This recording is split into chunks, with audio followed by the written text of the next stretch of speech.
appreciate you all being here. Our next comic, when asked what phrase what phrase pops into his head when he hears the word Valentine's Day or love, he answered with hospitals. Hospitals. Give a big round of applause for Carson, Creecy the Fourth, ladies and gentlemen. Amigo, David Mascaro, ladies and gentlemen. He really wants to know if you're having a good time. Are you having a good time? Having a good time? Hey, David, I just named my penis. What'd you name it? David Mascaro. Because my penis is hilarious and wants to ensure that all of you are having a good time. Are you having a good time? Are you having a good time? Are you having... Sorry, I did not mean to do that to you. Sorry. My name is Carson Creecy, the fourth, actually, and I love the holidays. Do you guys love the holidays? That's good, because the holidays hate me. The holidays hate me, and I have the medical history and criminal record to prove it. Let's start at the beginning, shall you? This is true. I was born on April 8th, 1982. I'm sorry, that's my birth. I got that part right. December 25th, 1982. Carson Creecy's first Christmas. Guess who slipped into a coma from complications of viral meningitis? This guy. My first Christmas in a coma for 2 weeks. That was an awful year for everyone involved. A little bit about my family background. I have an older brother who is 6'3" and 3 bills, 300 pounds plus. Fun fact, before my coma, I was ahead of my brother on the growth charts. And then for a solid year after that, no growth. And I still came out alright. I think I'm doing alright. So that was my introduction to holidays, and it did not get much better. This is Valentine's Day, and years later, on February 14th, 1998, when I was 16 years old, on Valentine's Day, I lost my virginity, you guys. It was my first girlfriend, the lovely Alicia Heckman, and Heckman, sexy German strong name. And here's a little about me. I was at the time I was like everyone's mom's favorite boy. I was the Bible study leader, straight A student, and Alicia Heckman is begging me to have sex with her. But I'm like, but I love Jesus, but Jesus doesn't have tits. So we had a romantic. You know, we were gonna take the we were gonna hop in my 1989 Honda Accord. What? Hop in that ride in suburban San Diego, California, the San Marcos 16 Edward Cinema to catch Shakespeare in Love. Hell yeah. Even at 16 years old, I had fine taste in movies, and I know how to romance a lady. Watch another lady dress as a man and perform Shakespeare with Ben Affleck. Who love that, right? Never saw it. Never saw it that day because I was busy. Because we drove like half an hour to the theater to catch it. We get there, and Alicia's like, I have a headache, let's go to my house. And women are clever, you guys, because not only did she have a headache, but she did or did not, but she also knew that her parents were out of town, and that was the afternoon that she wanted me inside of her. That is what she said. And if you're a high school boy who's never had sex, and a beautiful woman says, I want you inside of me, you have no choice but to say, hold on 1 minute, I'm in child development 2 right now, I'm gonna go to the Walgreens and buy some condoms. So I did that. I had to do a timeout, like Zach Morris timeout, hop in, the 89 Honda Accord, maroon colored, that little wax stain in the front seat. Long story, we won't get into that. And I get to the drugstore to buy these condoms, right? And I'm so embarrassed because I'm like, what if someone recognizes me as the Bible study leader buying condoms? Jesus would not be happy, and the last thing I want to do on the day I lose my virginity is make Jesus cry. So I decide to steal condoms. And if you've worked retail in a convenience store, you know that condoms are one of the #1 most shoplifted item there is. So I had them hidden somewhere in my jeans, or I was probably wearing cargo shorts because it was the 90s, let's be honest, Union Bay, no fear, whatever. So I'm walking out the Walgreens, fucking boop, boop, boop, boop, boop, boop, boop. They had them tracked. They had the fucking scanners on the condoms. Because they knew that little shits like me, 16 years old, would come in there and steal all their condoms and go fuck everyone's daughters.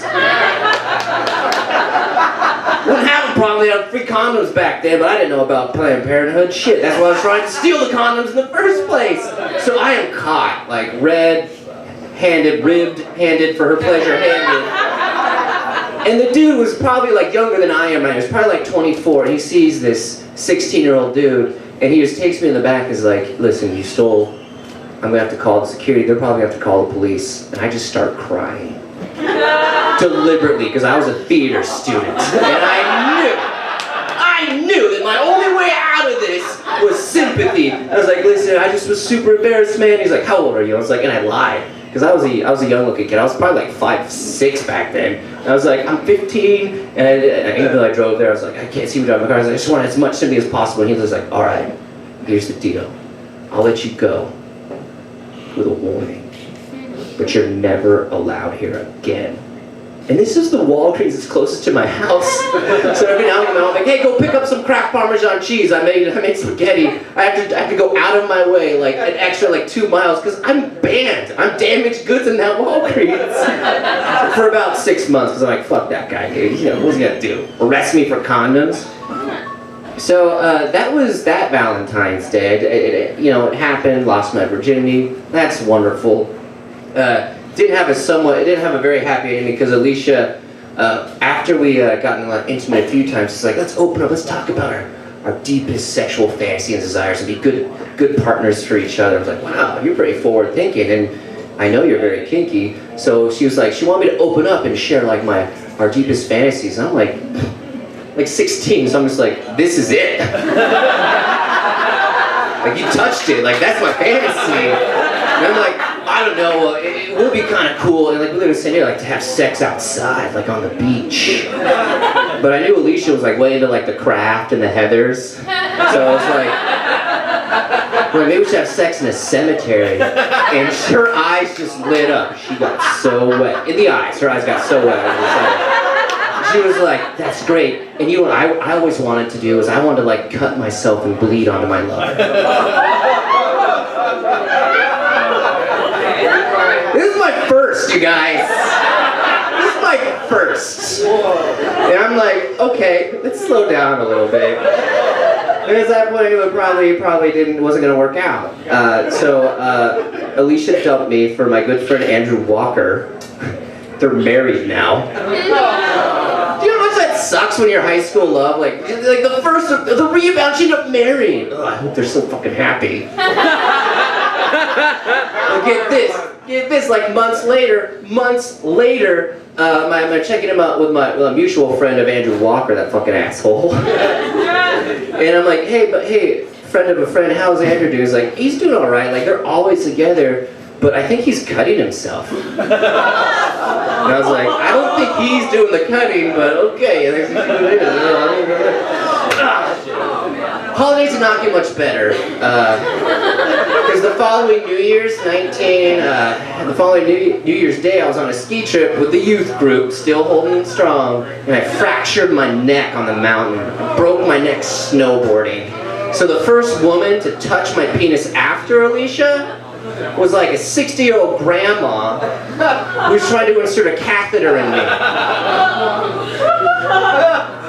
You guys know what catheters are, right? Those are tubes they put into your pee tubes, alright? And all I gotta say is it was a very painful experience. Imagine if you were like your most beloved elder grandma, great-grandma, great-aunt, Estelle Getty, trying to cram a straw into a Capri Sun, but instead of the Capri Sun straw, it's a Slurpee straw, and she's trying to go spoon first. That's what it felt like.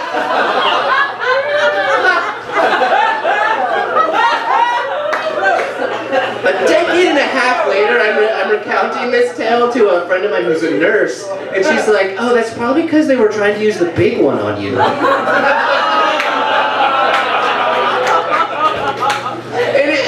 My first reaction was, what are you trying to say? Like, I got a big pee tube. You should put the big pee tube in my pee tube. But it's like, no, there's a smaller tube that fits more comfortably into your pee tube.